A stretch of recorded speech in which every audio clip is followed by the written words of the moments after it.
So time for exercises, and this time I prepared two exercises which are not actually very easy to solve. So I recommend you to spend not even 1 hour, but maybe several hours, or maybe even several days, and try to solve the exercises gradually from one task to another, and then you always can come back and see my solution, of course. So exercise number one, you need to do two things. First of all, you need to write a function mystat which will take a vector as an argument. So it has only one argument, it's just a vector. And then it should check if this vector is numeric. It should compute mean and standard deviation. Then these two values should be rounded to one decimal. And then you need to combine these values into a character vector. So you shouldn't return a numeric vector with values. You need to return a character vector. So you need to have two text values. The first should be like this, mean, and then the value. This is not a text value, it's just the computed value. For example, I know 7.1. And then the second element of this vector should be like this, std, colon, and then the standard deviation value. So the first, so it means that it will return the vector with two text values with mean and standard deviation of the vector, of the original argument, okay? If the vector that you provide as an argument is a text vector, so it means you have some text values, for example, like gender in our people data, right, F and M, then it should take only first two elements of the vector. And here I mean unique elements. Imagine that you have a vector with many text values and there are only 4 unique values. For example, it's 4 different country names or something. So it should take first two unique elements. And then it should count how often you have every element in the vector, and then return the counts in the same form. It should be a character vector in this form, element and then colon count. Also two elements in this vector. So the first text element and the second text element. And then you need to make a script which loads people data from Excel file, the one that the short data we used in the previous exercises, and then simply it should apply this function to the columns of this data and then show the result as a data frame, okay? So you can see it's not very straightforward actually. And then I also prepared some list of functions, new functions that you don't know yet, which could help you. First of all, if you want to test if your vector or just one value is numeric, you can use a function isNumeric. So this function returns true if it's numeric vector, and if it returns false, it's the other way around. Then you have the same function for isCharacter. So it returns true if your values in your vector are character. Then also nice function unique. If you have a vector with values, it doesn't matter numeric values or character values. It returns you just a subset of unique values. For example, if you have a vector with all these F and M's for gender, you have 5 F and 5 M's, it will return only two values, F and M. So it knows that there are only two unique values. So you will need this for solving the second task here. And then function table, also a nice one. It simply counts all unique values. So if you have a text or numeric values which are discrete, that it simply counts how many times you have every value in your vector, and then returns the counted values also as a vector. Okay, so I recommend you to play with these 4 functions first. That's what I'm also going to do, and then decide how you are going to use these functions in the solution. And I also showed you an outcome of my code. So if I implement this, if I solve this exercise, do this exercise, that's what I got actually. So this is how the final data frame looks like. So you can see it consists of 3 columns. Column height. So you remember we have 4 columns in our data. I didn't provide column names. We don't need names here. So you can see column height. It's a vector with 2 values. This is the first value, mean, this one. And this is the second value, right?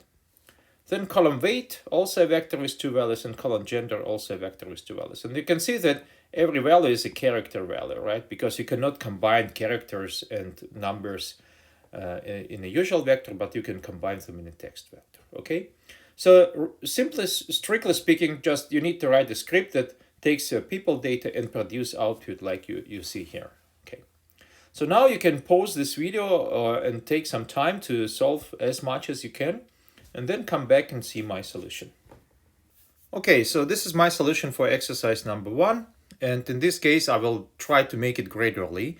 So I will not start from writing a function. I will try to solve several tasks first, and then I will combine everything to a function. You can see that I already wrote some code here, and I simply copy and paste this code from the previous exercises, which loads people data, right? So I will just use our people data. I'll just run the code, and then you can see that indeed I have our normal people data here. Okay, I will be interested in these three columns. So I have numeric column, and then I have some column also for text values, right? So the first task says, if a column of your provided vector has numeric values, then you need to return average and standard deviation in form of text. It should be a text vector. So let's start with this one. First of all, how to check if column is numeric, if a vector is numeric. I wrote you that there is a function is numeric. So let's start with this function is numeric. And then if you see, there is a help here, so you can see that it simply check if your values are numeric. It has only one argument. It's the vector of values, so it can be one value. For example, if I provide 1 here, and if I run this, you can see it returns true. Yeah. If I provide 1 in quotes, so it's a text, it's not a number, you can see it returns false, right? And also if I provide, for example, logical value, so you can see it also returns false. So you can distinguish, this function can distinguish if it's a numeric value, a logical value, a character value. If I provide a vector of values, for example, 1, 2, then you can see that it also returns just one true. Okay, so it assesses if values in this vector, it understands that vector is atomic vector, so it cannot have different values. So it simply assesses if values are numeric in this vector or not, and then it returns just one true. So this is exactly what we need, right? Then let's say we start with x. Let's say I will just assign the $weight. So I will. It's not necessary because I'm going to write a function later, but it's just for these preliminary things, right? So and then if it's numeric x, you can see that if I run these 2 lines, it will return true. That's good. Now only if x is numeric, I have to do some calculations, right? So I say if x is numeric, then I need to do something, right?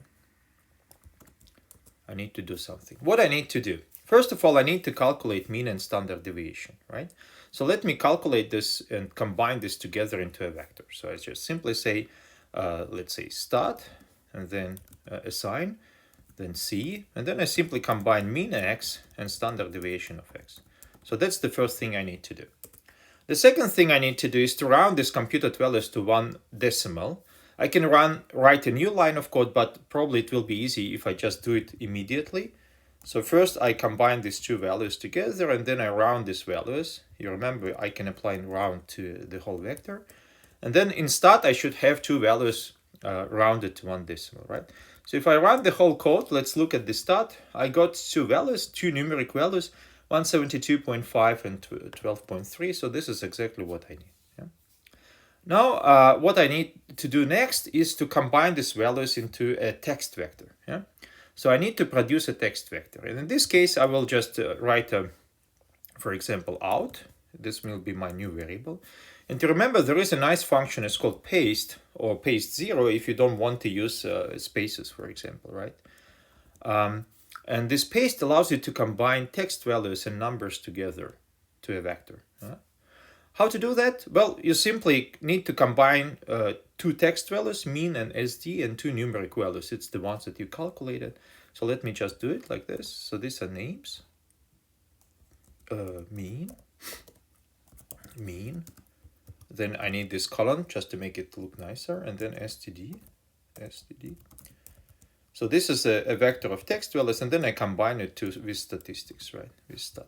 And then I will simply show out. Yeah. So let's see if it works. I will just again run the whole code. Then you can see indeed I got a vector with 2 values, mean, std, like this, right? So you can see also here character with 2 in the environment, character with 2 values. This is mean, this is standard deviation. Okay, so it seems like this part is working, right? So now the next part. So let me again create a variable x. Now this time it will be gender. So I simply recreate it. I don't need it later. I will just remove it later, but just to test this particular task. And then I need to check, first of all, if this variable is character. I use isCharacter. It works in a similar way as numeric, so therefore I will skip the explanation and showing how it works. So it simply returns true if it's a character. And then you remember I introduced another function, so unique and table, and probably it's only table that we need. So we'll simply say also use this variable stat and then table x. So let's see what we have in this table. Okay, so stat. So you can see that oh, I forgot to run this one, so let me do it again. So this is stat. Yeah. So you can see that stat is also like a named vector. So you can see it has some names, it has some values. For example, if I write names stat, I get this the values f and m. So this is exactly what we need, right? And then stat, just stat, we have the values. So we can use similar thing here. So we can combine everything together, just out, paste 0. And then what do I need to combine? I need to combine the names of the stat, yeah, these counts, and then the stat, the values, okay. And then I can also show out. So let's see how it works. It works almost exactly what we need. So you can see F5, M5, but we don't have this, they are sort of merged. We don't have this nice delimiter. So I will simply just add additional argument to function paste 0, which will add this nice delimiter for me. Okay, so now we can see that everything works fine. Okay, so now I can actually combine this into a function and get rid of what I don't need. So I don't need this one, and then I will not need to show anything, right? So let me combine everything to a function. So I say my stat is a function with only argument x. Then I open curly braces. I make indentation, so you can see that it's inside the function. And then you remember that I need to return the values, right? So of course I can return the value here. So I can just write out, and then this value will be returned. But actually, it will be better if we return values immediately when we need it. So for example, if it's numeric, then I need just to return this value. So I just write return this value. I don't need this variable out anymore. And then it will return the value and will not proceed further here. But if it's not numeric, then it will check. If it's character, then it will need to compute this value, and also I just return it immediately here. Return immediately here. Okay, and then what happens if your provided value is neither numeric nor character? In this case, function will return null because you don't have anything here. I think it's not a good thing to do. I think it's a good idea that function tells you, oh, I expect numeric or character value, and you didn't provide any, so there is something wrong. So we'll just make a stop here. Stop, show error message, right? So stop argument x should be either numeric or character. Yeah, character. Okay, so that will be a good idea. Now let's play with this function. First of all, I need to run everything to load the function into environment. You can see now I have a special part in the environment where I have all my functions. So it's my stat here. So now I can play a little bit with that. So let me start with implying stat to height. And that's the outcome I got. So indeed, it's a vector with 2 text values. That's nice. If I do it for gender, I have gender. I made a typo here. So you can see I got the counts, also good. What if I apply my function to something that is not expected? For example, trues and false, right? So it's logical value, it's not something that function can work with. And then you can see indeed it shows me this error message, right? So it tells me argument x should be either numeric and character. So that's a nice thing to use. Now what we need to do, we need to apply this function to columns of our data frame D. And let me start with just using lapply. You remember columns of data frame, it's the same as items of list. So data frame is also a list. So I will just simply write it like this.